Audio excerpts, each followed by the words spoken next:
अभी कुछ दिन पहले की बात है, ऐसे एक संत से कुछ चर्चा हो रही थी। आप इसका कोई अन्यथा अर्थ मत लेना, ऐसी चर्चा हो रही थी, मन किसी और भाव में था और मैं उनसे कह रहा था कि अब कभी कभी ऐसी मन की इच्छा होती है कि बिल्कुल निपट निपट एकांत हो, ताकि मन चित्त की जो वृत्ति है एक रस अपने अपने आराध्य में लगी रहे। क्योंकि अभी तो भाई अब जब तक यहाँ हैं तब तक तो भाई अब मान लो कुछ कहना है तो इसका भी विचार करना पड़ेगा।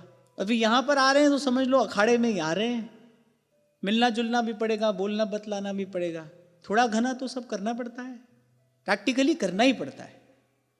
तो मैं उनसे कह रहा था कि अब ऐसी इच्छा होती है, अब वो इच्छा कब प्रबल होगी तो श्री जी जाने, पर ऐसी इच्छा अब होती है कि अब और कोई कार्य ना रहे। तो उन्होंने कहा कि ये जो आपके इतने सब शिष्य हैं, मैंने कहा ऐसे लगता है इतने सब शिष्य हैं, ऐसे लगता है इतने सब शिष्य हैं। जैसे कभी गुरुओं की भीड़ नहीं हो सकती, ऐसे शिष्यों की भीड़ भी नहीं हो सकती कभी। यद्यपि मैं तो दीक्षा देते ही पहली बात ये कहता हूं कि भाई आपके मेरे हम दोनों के सदगुरु महाप्रभु जी हैं, वहीं देखना, उन्हीं के चरण हमारा लक्ष्य है। आपकी मुझ में श्रद्धा है तो लो मैंने आपको नाम सुना दिया, आप पर कोई उपकार नहीं किया है तो मेरे हिस्से की सेवा है, मेरे प्रभु ने मुझे ये सेवा दी है, मुझे तो वो सेवा के भाव से वो सेवा करनी है। खूब नाम जपो, खूब भजन करो और इसी लक्ष्य से भजन करो कि जो जीवन है वो श्री जी की भजन सेवा के योग्य बन जाए। हम तो कहीं बीच में है नहीं। और फिर वैसे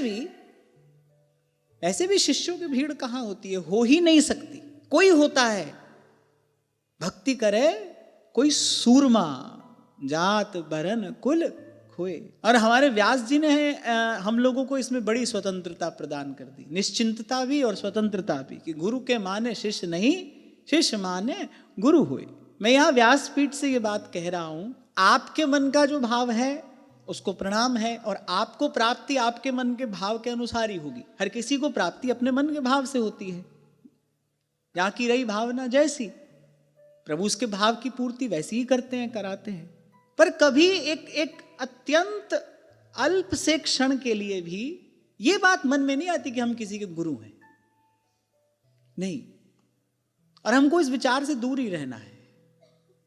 हम वृंदावन आए, रसिक संतों के मुख से यही बात सुनते आए, सबके गुरु श्री हरिवंश, महाप्रभु जी सबके गुरु हैं। तो खैर मैं आपको केवल ये कह रहा था कि ये कठिन है, और ऐसा हुए बिना, शिष्य हुए बिना किसी की आध्यात्मिक यात्रा आरंभ ही कैसे हो सकती है? कहीं पहुंचना तो दूर की बात है, वो चलेगा ही कैसे जब तक शिष्य नहीं हुआ? ये जो सेवक जी महाराज ने कहा ना, प्रथम हृदय श्रद्धा जो करे, क्या होती है श्रद्धा? श्रद्धा वस्तुतः विवेक से भी आगे की स्थिति है। विवेक में तो अपना विचार है, विवेक में तो व्यक्ति अपना विचार कर रहा है, ये ठीक है, गलत है, ये हित है, ये अहित है, ये उचित है, ये अनुचित है।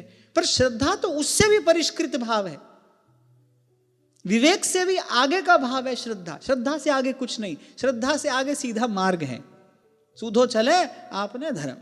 श्रद्धा के बाद फिर सीधा रास्ता है, फिर ना इधर देखना है ना उधर देखना है। गुरु के वचन में श्रद्धा हुई, फिर ना इधर देखना है ना उधर देखना है, फिर तो चलते चले जाना है। सारे संकल्प विकल्प कहाँ होते हैं? मन में होते हैं ना। संकल्प विकल्प आत्मकम है ना, सारे संकल्प विकल्प मन में होते हैं। जब आपने मन ही दे दिया, कहाँ संकल्प विकल्प होंगे? हो ही नहीं सकते। और जब तक अपने संकल्प विकल्प हैं तब तक एक मंत्र लिया, दो मंत्र लिया, शरणागति मंत्र लिया कि निज मंत्र लिया कि कौन सा मंत्र लिया, पर मंत्र लेने से दीक्षा नहीं होती भाई। गुरु के माने शिष्य नहीं, शिष्य माने गुरु होई। और मैं तो सदा से एक बात कहता आ रहा हूं कि गुरु के शब्द पर कोई कमाई कर सकता है, केवल गुरु के शब्द पर। गुरु का शब्द ना मेटे कोई। जीव का संकल्प, जीव का सामर्थ्य क्या है? कुछ भी नहीं, कुछ भी नहीं, शून्य। या फिर आपकी भाषा में कहे तो माइनस, कुछ भी नहीं।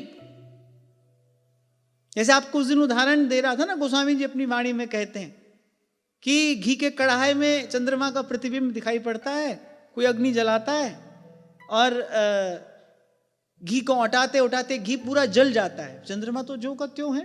फिर ऐसे ही जब तक भीतर की वो गांठ ना खुले, जब तक कहना सुनना करना धरना वहीं के वहीं जो के त्यों जस के तस। तभी कह रहा हूं ये जो सूक्ष्म अहम है ये जाता नहीं जाता। अपना मन अपनी बुद्धि ये अपना कार्य करने छोड़ते ही नहीं। अब ठाकुर जी देखते हैं, बोले बेटा अपने बल पर कर सकते हो तो करो। भूल जाता है व्यक्ति, तो बौना आकाश फल चाहत है मन माही, ताको एक कृपा बिना और जतन कछु नाही। ये तो कई बार विचार करता हूं, श्री महाप्रभु जी ने विठल दास जी से कहा तुम चले जाओ। सब छोड़कर आए हैं वो महाप्रभु जी के पास, और इतने योग्य इतने प्रतिभाशाली होते हुए भी आप देखिए सौराष्ट्र के राजा उनको बुला रहे हैं कि आइए आप हमारे प्रधानमंत्री पद का दायित्व संभालिए। माने योग्य होंगे ना, प्रतिभाशाली होंगे ना, बुला रहे हैं उनको। इतने योग्य प्रतिभाशाली होते हुए सब कुछ छोड़कर महाप्रभु जी के पीछे पीछे वृंदावन आ गए। परिवार की स्थिति बड़ी दयनीय थी, निर्वाह का साधन कोई बहुत अधिक था नहीं। राजा ने पत्र भेजा, आइए आप हम प्रधानमंत्री पद का दायित्व संभालिए। महाप्रभु जी ने कहा चले जाओ, कोई किंतु परंतु नहीं। बस इतना कहा कि आप आज्ञा दे तो मैं आपका एक चित्र साथ लेता जाऊं। बस महाप्रभु ने केवल इतना कहा कि विठल दास तुम जहां रहोगे वृंदावनेश्वरी तुम पे कृपा रखेंगी। चल दिए। और फिर वहीं जैसे ही श्री महाप्रभु जी के अंतर ध्यान होने की सूचना मिली, बस सूचना मिलते ही महाप्रभु के वस्तुतः अनुगामी हैं, पीछे चलने वाले हैं। वहां से पीछे चले, वृंदावन आ गए। फिर महाप्रभु जी के वचनों का अनुगमन अनुसरण किया, जहां महाप्रभु जी ने भेजा वहां चले गए। जब महाप्रभु जी गए तो वहां भी महाप्रभु जी के पीछे पीछे चल दिए। कोई अपना किंतु परंतु नहीं है, ऐसा वैसा, ऐसा कर ले वैसा कर ले। अब ये पता नहीं कि भाई जीव ये छोड़ता नहीं कि छूटता नहीं, तो पता नहीं, पर देखा यही जाता है, देर तक यही बना रहता है। और जब तक ये है तब तक हम वहां जहां के तहां, जैसे के तैसे, जस के तस, न टस न मस, वैसे के वैसे। इसलिए ये एक बात सूत्र की तरह पकड़ लेनी चाहिए। देखना दीक्षा हुई है कि नहीं हुई, शिष्य बने कि नहीं बने, गुरु को मन दिया कि नहीं दिया। उस दिन हम गए श्री माधवदास बाबा का दर्शन करने। पूज्य श्री पंडित जी महाराज की आप सेवा में रहते थे। किसी दिन ऐसे कुछ शब्द पूज्य श्री पंडित जी महाराज के कान में पड़ गए। कोई ऐसा वाद विवाद नहीं, कोई ऐसा मतभेद नहीं, कुछ ऐसे शब्द पूज्य श्री पंडित जी के कान में पड़ गए। या फिर संत महापुरुष जो करते हैं वो लोक कल्याण के लिए करते हैं, हमारे लिए कोई सिद्धांत प्रतिष्ठित करने के लिए करते हैं। और पूज्य बाबा से उन्होंने कहा कि आप मुखराई में जाकर भजन करिए, परिक्रमा लगाने के लिए आएंगे तो परिक्रमा लगाते लगाते ही बस हमारा दर्शन हो जाएगा। कुछ नहीं कहा। मैं कभी कभी इस बात की कल्पना करता हूं कितना दुस्सह्य वियोग होगा। ऐसे महापुरुष की निजी सेवा में रहने का सौभाग्य किसको मिलता है? मिला। 2 लोग सेवा में थे, एक को पूज्य श्री पंडित जी ने कहा आप वहां चले जाओ।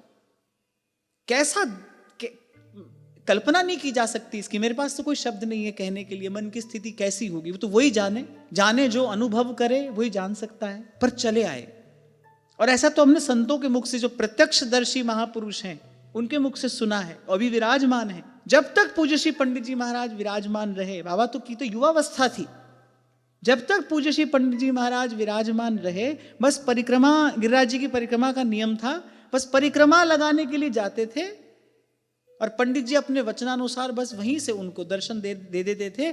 उसके बाद उन्होंने कभी पूज्य श्री पंडित जी महाराज की कुटिया के भीतर प्रवेश नहीं किया।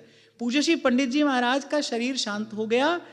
लोगों ने कहा कि अरे अब तो आप आइए प्रणाम कर लीजिए। उन्होंने कहा नहीं, मेरे गुरुदेव की आज्ञा है, मुझे भीतर प्रवेश नहीं करना। आप जब पूज्य श्री पंडित जी महाराज के देह को बाहर लेकर आएंगे, जब पार्थिव देह बाहर आएगा, मैं तभी प्रणाम करूंगा। तभी प्रणाम किया, उसके बाद भीतर प्रवेश नहीं किया। गुरु की आज्ञा हो गई, वहां चले जाइए। किंतु परंतु तो वो तो कोई प्रश्न ही नहीं है, ऐसी तो कोई बात ही नहीं है, चल दिए। तो मुझे लगता है भाई जैसे गुरु का मिलना दुर्लभ है ना, ऐसे शिष्य होना उससे भी अधिक कठिन है, उससे भी अधिक कठिन है। शिष्य हो जाने के बाद क्या पाना शेष रहता है? गुरु मिल जाए और कोई गुरु का शिष्य हो जाए, गुरु मिल गया और फिर कोई उस गुरु का शिष्य हो गया, उसके बाद क्या पाना शेष रहता है? फिर तो कुछ पाना शेष नहीं है। समर्थ महापुरुष हुआ, समर्पित शिष्य हुआ, बस बन गई बात। ये तो एक क्षण की बात है।